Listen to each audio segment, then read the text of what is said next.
people that have collateral, their assets are backing them, not, you know, trust and whatever the credit score represents, integrity, financial integrity. I trust that you're going to do the right thing and pay this back.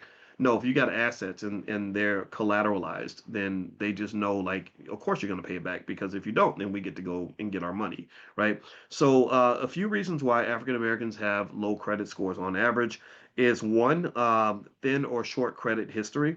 A lot of people in the black community have fewer or shorter standing credit accounts than the white counterparts, so that makes a big difference. Like credit scores are kind of weird. They do weird stuff like penalize you for, for closing your accounts, which that's crazy to me, right?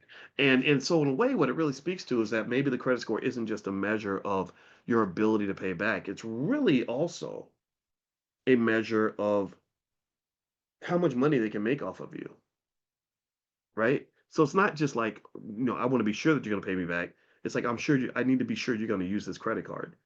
Like, I think that I think banks hate it when they give you a card and you just do like my grandma used to do. My grandma would just get a card and never use it. Right? I don't know if anybody else had a grandma like that, or if anybody else like that, where you just get a card and you're like, I just want to have it just in case. My grandma, she was like, I'm not using this thing unless, you put a gun in my head, I ain't using this thing. But in case of emergency, she wanted to have the card, but she wasn't going to use it. So if you gave her like these programs, these rewards programs, or this incentive, like, no interest if you pay it back in a certain amount of time or whatever. A lot of these programs are built around the assumption that once, like the drug dealer, if they give you a free sample, they're assuming you're going to come back.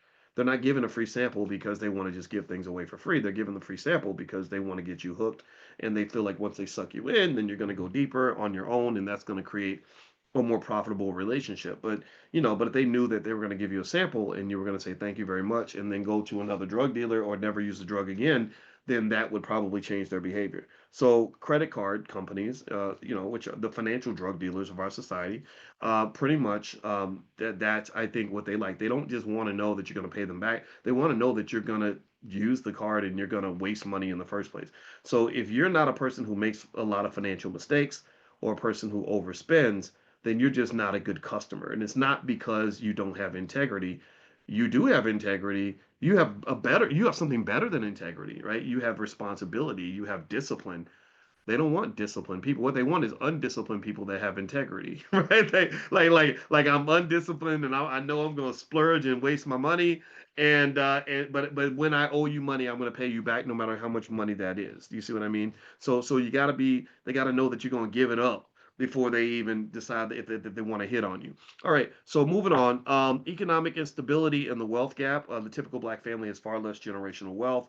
If you have less wealth, that gives you less of a financial buffer. So you end up having to go to credit and things like that to get money that you need. And therefore, when things go wrong, it ends up kicking you in the butt because you don't have that cushion, that cushion.